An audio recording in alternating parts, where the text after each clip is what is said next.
Now that Poland has amended its controversial Holocaust history law, there is no shortage of lawmakers and politicians trying to actively take credit for the reversal. Yesterday, the Polish government agreed to drop criminal penalties and a 3-year jail sentence for blaming Poland and the Polish people for the horrors of the Holocaust. Israeli Prime Minister Benjamin Netanyahu says he never stopped fighting for the truth and that he proudly stood up for the rights of survivors, their families, and scholars to speak freely about the events of the Holocaust. Poland's prime minister says the outrage over the new law was damaging Polish international standing with allies. Poland has always expressed the highest understanding of the significance of the Holocaust as the most tragic part of the Jewish national experience. The purpose of this law was and still is one fundamental message: fight for the truth. Fight for the truth of World War II and post-war times.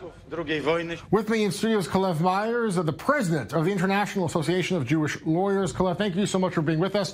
We should point out from a legal standpoint, the criminal penalty is removed, but you could still face a very harsh civil fine if you use the term Polish death camp or if you blame Poles for being too willing collaborators. I mean, there's still a significant penalty here. What are your thoughts on that? Yeah, first of all, I'm the deputy president of the International Association of Jewish Lawyers and Jurists. Meir Linzen is the president.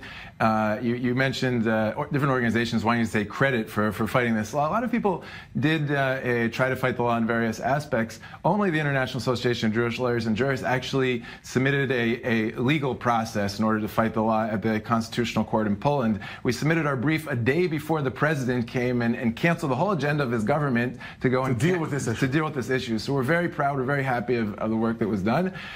Regarding your question, there was always a law that it existed for several years, giving the government of Poland the ability to sue people for libel and slander in civil court. But the advantage of a civil torts case of libel and slander is that you can protect yourself by saying, I spoke the truth. If you're speaking the truth in Poland, like many jurisdictions around the world. Similar in America, I imagine truth is an absolute defense. Similar to Israel, similar to the United States.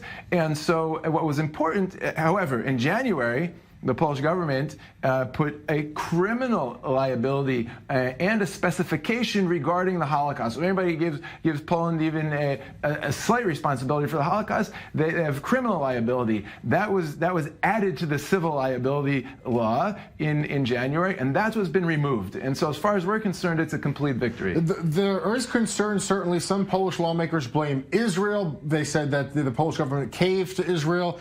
Do you think the relationship with Israel and the Poland prime minister saying our good name was being damaged? There's no way around that. Will that relationship be repaired now? We're back to square one? It's all okay?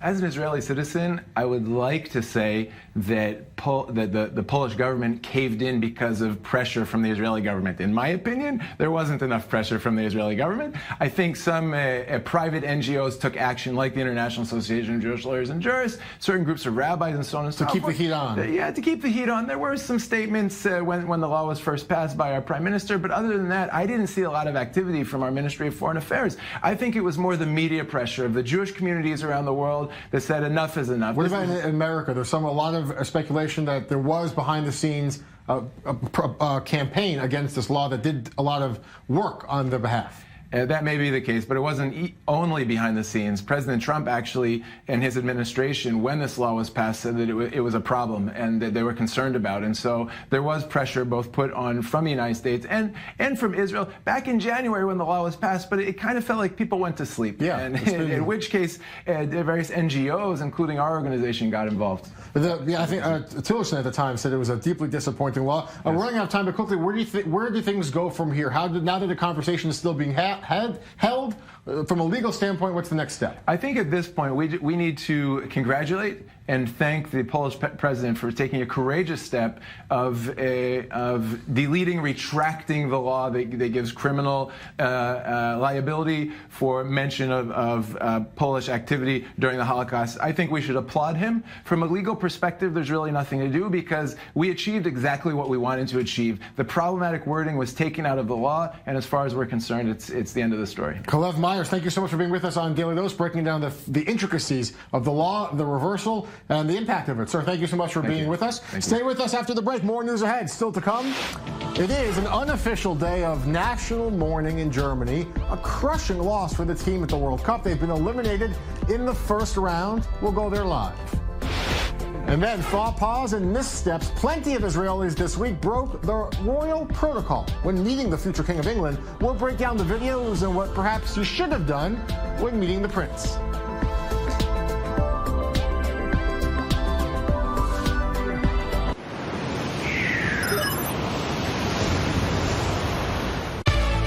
I'm David Schuster on i24 News. Join us on Stateside. It's our channel's flagship broadcast, and it features our best reporting and analysis of news from around the world and from here in the United States.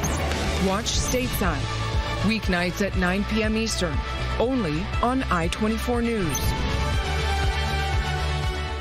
I'm Lauren Izzo on i24 News. Join me on High Definition right here for an in-depth understanding of Israel's diverse society in groundbreaking documentaries.